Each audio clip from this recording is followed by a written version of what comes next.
ఇప్పుడు మనం డిటెక్టివ్‌ని పిలవడానికి కారణం ఏంటిదంటే, మన జిమ్మీ వాళ్ళ కూతురు కిడ్నాప్ అయిందని. జిమ్మీ వాళ్ళ ఇంట్లో ముగ్గురు వర్కర్స్ ఉంటారని డిటెక్టివ్ చెప్తుండు. ఈ డిటెక్టివ్ ఒకళ్ళ తర్వాత ఒకళ్ళని ఎంక్వైరీ చేస్తూ ఉంటాడు. నాకేం తెలవదు, నీ ఇంట్లో పని చేసుకొని ఎళ్ళిపోయినా పొద్దున్నే అని చెప్పింది. సెకండ్ వచ్చిన తాత నేను బయటనే ఉంటా, బయట తోట పనే చేసుకుంటా అని చెప్పిండు. థర్డ్ వచ్చిన కుకింగ్ మ్యాన్ నేను కిచెన్‌లోనే కుక్ చేసుకుంటుంటా, నేను బయటకు పోలే అని చెప్పిండు. డిటెక్టివ్ దగ్గరికి అంకుల్ వచ్చి ఒకటి చెప్తారు. ఇప్పుడే ఒక ఫోటో పంపించారు ఆ కిడ్నాప్ చేసిన వాళ్ళు.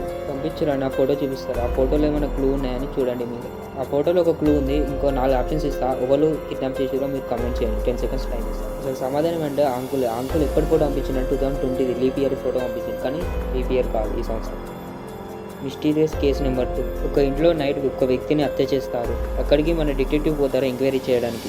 మన డిటెక్టివ్ ఆ ఇంట్లోకి పోయాడు. ఆ ఇంట్లో మొత్తం నలుగురు ఉన్నారు. అసలు ఎవరు చేసిరో మీరు గెస్ చేసి కామెంట్ చేయండి. ఈ ఇమేజ్లో ఒక క్లూ ఉంటుంది. ఆ క్లూ దొరకడం 10 సెకండ్స్లో కామెంట్ చేయండి.